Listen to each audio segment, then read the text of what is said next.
Bab 24. Mantan pacar. Bu. Devan bukan orang seperti itu. Evelyn tentu saja tidak mau mempercayainya. Kalau dia bukan orang seperti itu, terus kenapa dia menyumbangkan ginjal ke Nikita? Cuma jadi mantu numpang. Ginjal pun sampai disumbangkan. Apalagi yang tidak bisa dia lakukan? Kalau dia bukan jadi orang kesayangan Gavin, katakan padaku, kenapa Gavin membantunya? Edward bertanya. Evelyn menunduk, tidak tahu harus berkata apa. Tenang saja, Evelyn. Kita tidak perlu menganggapnya serius. Bahkan kita harus mengajarinya untuk terus menyenangkan Direktur Jenna. Lagi pula, kita bergantung pada orang lain sekarang. Kalau bisa punya hubungan dengan Direktur Jenna, mungkin kita bisa bangkit lagi. Bahkan bisa kembali ke keluarga Stanza. Meski sudah dikeluarkan dari keluarga Stanza, mereka tetap ingin kembali ke keluarga asal mereka. Bagaimanapun, Pak Tua itu tidak punya pilihan lain waktu itu. Kalau mereka tidak diusir dari keluarga Stanza, takutnya bukan hanya Edward yang jatuh sekarang, tetapi seluruh keluarga Stanza. Tidak lama kemudian, Devan datang. Paman Stanza dan Bibi Jenatra. Bagaimana perasaan kalian di sini? Tanya Devan. Lumayan. Meskipun sudah cukup tua, tapi setidaknya masih bisa untuk bertahan hidup, kata April santai. Nanti kalau kalian butuh apa-apa, kalian bisa langsung minta pada Gavin. Gavin, kalau Paman dan Bibi ada keperluan, lakukan yang terbaik untuk memenuhinya, kata Devan kepada Gavin di samping. Devan, kok cara bicaramu dengan Gavin begitu? Gavin hendak setuju tapi suara April sudah terdengar lebih dulu. Di mata April, Devan hanya pelayan Gavin. Berani sekali Devan dengan Gavin dengan nada seperti itu setelah diperlakukan dengan baik.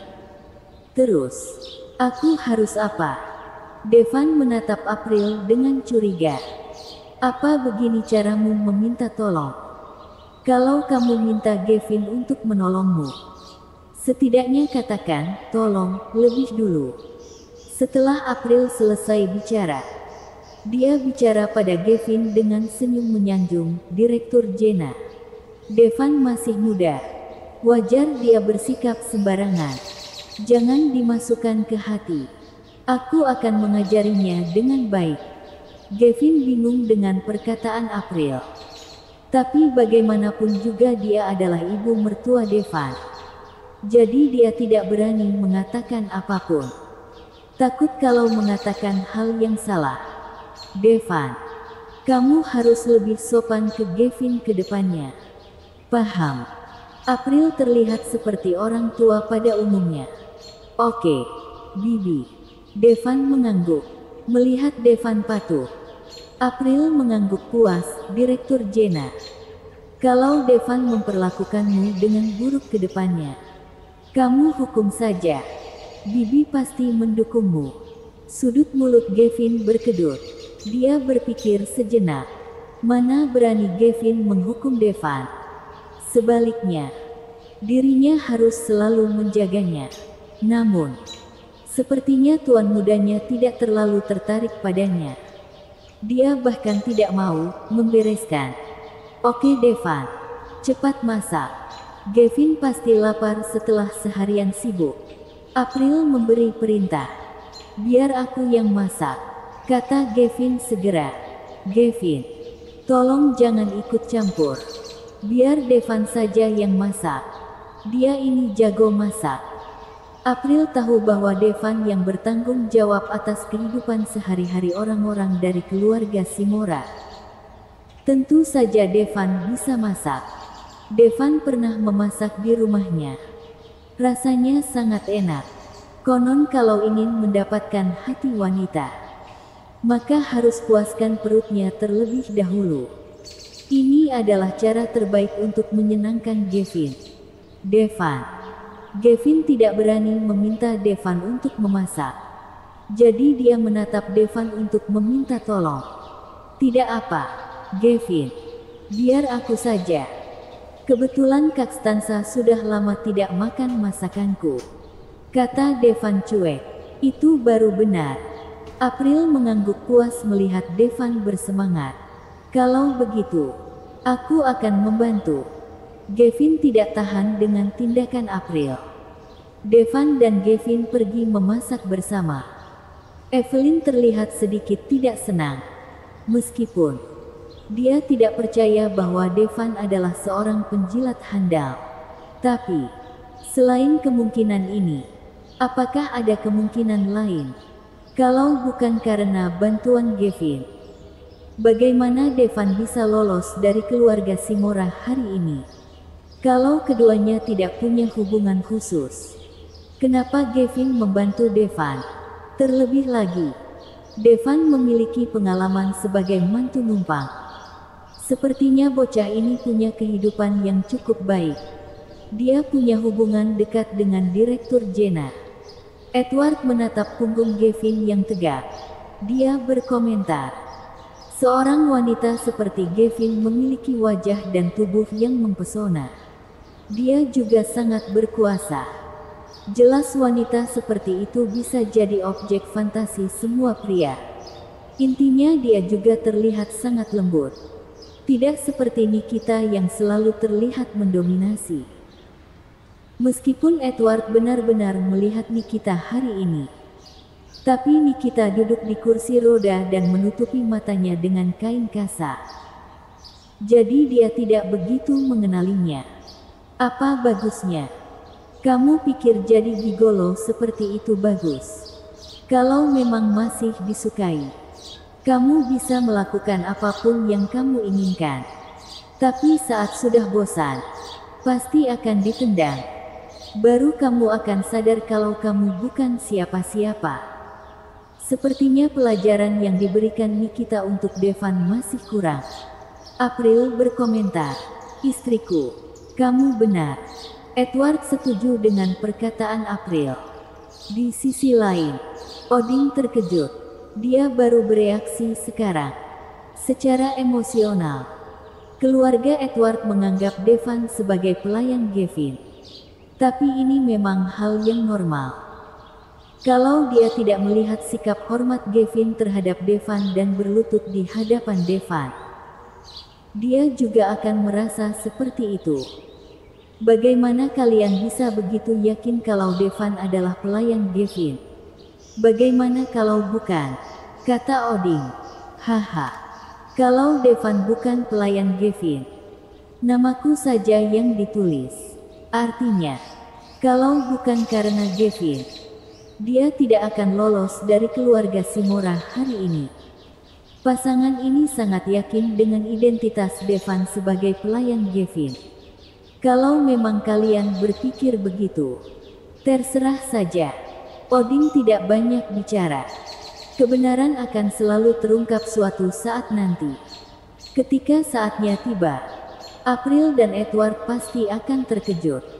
Keduanya terus berdiskusi. Sayang, kamu bilang Devan kehilangan satu ginjal. Jadi dia pasti tidak bisa bercintakan. Kenapa dia masih bisa memikat Direktur Jenna? Edward bertanya. Bagaimana aku bisa tahu?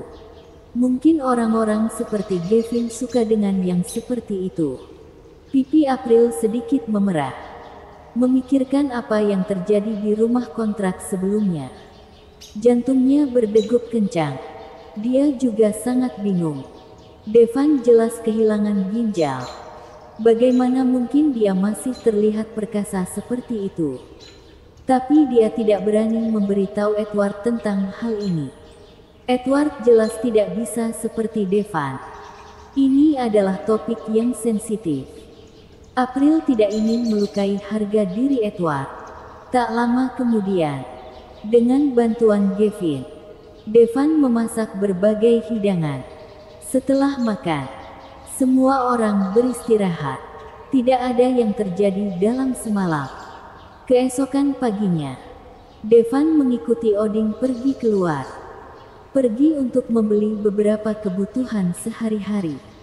Meski hal lain bisa dilakukan oleh Gavin, pakaian dan barang-barang pribadi tetap harus diurus sendiri. Keduanya datang ke toko pakaian pria kelas atas. Edward mengira hanya ada 10 juta di kartu hitam Devan. Jadi dia mengembalikan kartu hitam itu ke Devan. Devan juga ingin tahu apa ada uang di kartu ini.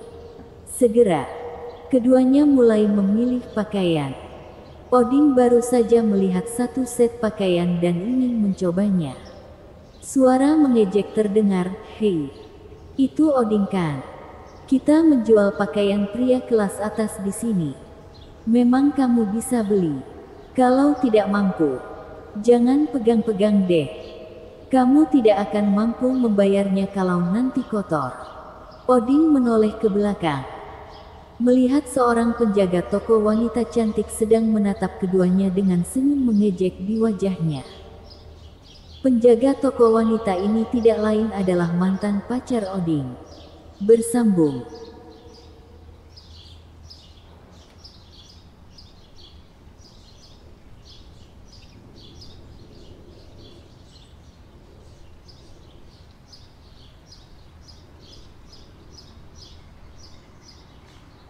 Bab 25. Memandang rendah orang. Valen Astrid, mantan pacar Odin. Keduanya sudah bersama sejak zaman sekolah. 3 tahun lalu mereka sudah mulai bicara tentang pernikahan. Tapi Valen bersikeras meminta Odin memberikan mahar 376 juta. Juga harus membelikannya rumah sebelum menikah dengannya. Odin cuma bekerja paruh waktu. Dia harus menghemat uang untuk makan dan pengeluarannya sehari-hari. Walaupun sudah begitu juga Odin hampir tidak bisa membayar uang muka rumah. Tentu saja, mahar 376 juta itu tidak bisa didapatkan. Intinya Valen ini pemalas dan boros dalam kesehariannya. Odin harus membayar segala sesuatunya. Jelas hal ini membuat Odin tidak bisa menabung sama sekali. Pada akhirnya, Valen melarikan diri dengan seorang pria kaya. Valen, lama tidak bertemu. Odin tidak menyangka akan bertemu mantan pacarnya di sini. Apanya lama tidak bertemu? Kamu pikir aku tidak tahu? Kamu sengaja datang ke sini untuk mencariku kan? Tapi kan sudah kubilang dari dulu. Kita tidak bisa bersama lagi. Valen menunjuk pakaian merek terkenal dan berkata, "Apa kamu tahu apa merek pakaian ini? Ini namanya Prada. Merek ini jelas bukan sesuatu yang mampu kamu beli." Kata-kata Valen membuat ekspresi Odin sedikit berubah. Bagaimanapun, mereka sudah bersama sejak zaman sekolah. Meski sudah 3 tahun berlalu, Odin masih merasa sedikit tidak terima dengan tindakan Valen. Dia benar-benar tidak tahu kenapa seorang gadis yang awalnya sangat polos bisa jadi seperti sekarang ini. Tapi dia juga tidak menyalahkan Valen. Odin hanya menyalahkan ketidakmampuan dirinya. "Ayo kita pindah tempat saja," kata Odin pada Devan. "Kenapa pindah? Ini toko yang benar." Devan menyipitkan matanya dan berkata, "Valen ini cuma pegawai barang mewah. Apakah dia benar-benar menganggap dirinya sebagai orang yang berkelas? Tapi ini juga hal normal. Prada adalah barang mewah kelas atas. Valen biasa melihat bos yang kaya dan punya status tinggi. Jadi penilaiannya juga pasti jadi lebih tinggi. Ini adalah masalah umum banyak wanita. Karena beruntung, mereka bisa punya pacar yang mengendarai Porsche. Kemudian mereka mulai merasa bahwa hanya orang yang mengendarai Porsche yang layak untuk mereka. Hei, bukankah ini Devan si mantu numpang terkenal itu? Kamu ternyata belum mati. Kamu pasti tahu tempat ini. Apa kamu bisa beli di sini? Kamu tahu kan apa itu Prada? barang mewah kelas atas. Takutnya kamu bahkan tidak mampu beli kaos kakinya. Valen mengejek. Valen, kamu tidak boleh bicara pada Devan seperti itu. Odin tidak keberatan kalau dihina oleh Valen. Tapi dia tidak mengizinkan Valen untuk menghina Devan. Hehe. Terus gimana aku harus bicara padanya kalau tidak seperti itu? 3 tahun lalu, dia cuma seekor anjing peliharaan milik keluarga Shimura. Sekarang keluarga Shimura sudah tidak menginginkannya. Anjing itu sudah kehilangan harapannya. Odin, sudah kubilang, jangan bergaul dengan sampah ini. Lihat dirimu sekarang. Bukankah kamu juga jadi semakin terpuruk? Valen terus mengejek. Plak. Odin menamparkan wajah Valen. Odin, kamu berani menamparku? Valen menatap Odin dengan tatapan tidak percaya. Asal tahu saja, Odin selalu memperlakukannya seperti seorang ratu dulunya. Odin bahkan tidak berani bicara padanya dengan keras. Tapi hari ini, Odin berani menamparnya. Kalau kamu berani menghina Devan lagi, biar kurobek mulutmu, kata Odin kejam. Dia tahu bahwa Valen saat ini bukan lagi Valen yang dia kenal. Jadi dia tidak perlu bersikap sopan. Meski Odin semakin kurus, namun tinggi badannya tetap ada. Di hadapannya, Valen cuma seperti anak ayam. Jelas Valen tidak berani bicara sembarangan lagi. Dia juga tahu bahwa Odin sangat protektif pada teman-temannya. Valen hanya bisa berkata, tolong kalian segera pergi. Kami datang ke sini untuk beli baju. Kenapa kami harus pergi? Kata Devan. Di tokoku, tidak ada pakaian yang harganya 20 juta. Kudengar Nikita hanya memberimu uang saku 1 juta sebulan.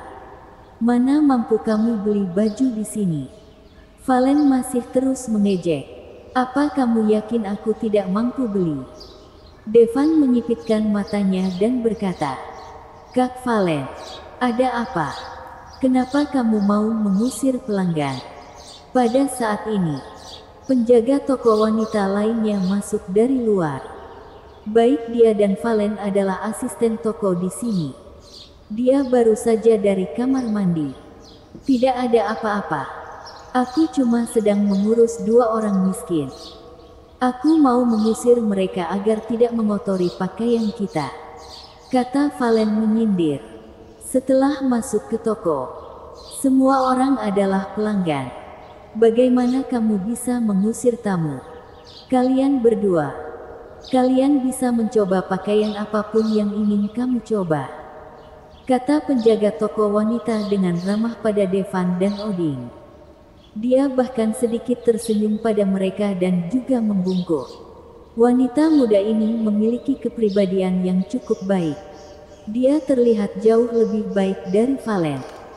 Tapi pasti statusnya jauh lebih rendah dari Valen.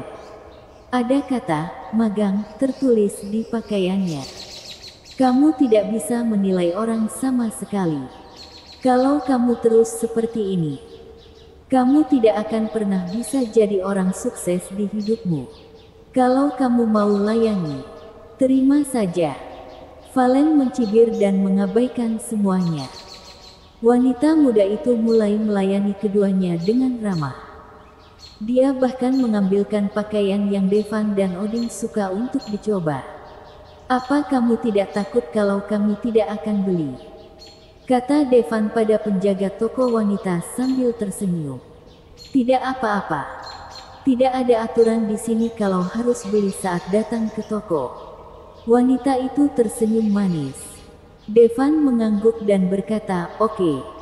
Kalau begitu, mari kita beli semuanya. Hah? Penjaga toko wanita itu jelas kaget. Dia tidak menyangka Devan benar-benar akan membelinya. Apa aku kurang jelas bicaranya? Ya, itu akan menghabiskan banyak uang.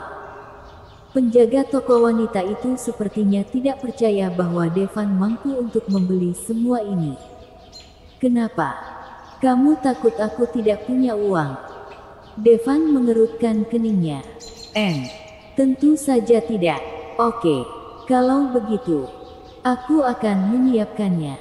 Sombong. Jangan salahkan aku. Jelas aku sudah mengingatkanmu. Kalau pakaian ini kotor, kamu yang harus membelinya. Kamu jelas tidak akan mampu membayarnya kalau menjualnya setelah kotor. Pada saat ini, Valen berkomentar. Penjaga toko wanita itu sedikit takut. Bagaimanapun, dia hanya magang. Kalau memang harus membayar, dia pasti tidak akan mampu. Kalau begitu ayo kita gesek kartunya dulu. Untuk meyakinkan penjaga toko wanita, Devan langsung mengeluarkan kartu miliknya dan meminta penjaga toko wanita untuk membayar terlebih dahulu. Tidak apa-apa tuan. Aku percaya padamu.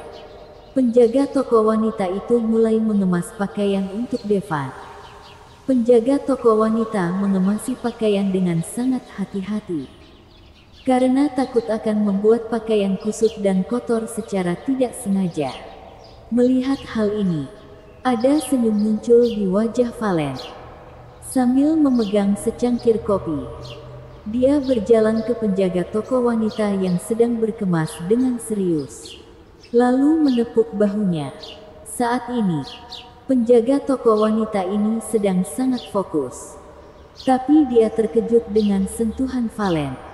Dengan refleks yang cepat, dia menumpahkan kopi di tangan Valen. Segera, kopi tumpah di pakaian yang sedang dikemas. Bahkan mengotori beberapa helai baju yang tidak mau dibeli Devan. Hal ini membuat penjaga toko wanita ini gemetar. Sebab, meski Devan tidak membeli satu pun dari pakaian tersebut, dia masih bisa menjualnya lagi. Tapi sekarang kalau kena kopi, siapa yang mau beli? Oh, maaf. Kulihat kamu kurang fokus saat mengemasi pakaian itu. Jadi aku ingin kamu minum dulu. Valen menunjukkan ekspresi polos. Segera dia berkata sambil menyeringai, oh, semua pakaian ini jadi kotor. Apa yang harus dilakukan sekarang? Kamu sendiri yang harus membelinya. Bersambung.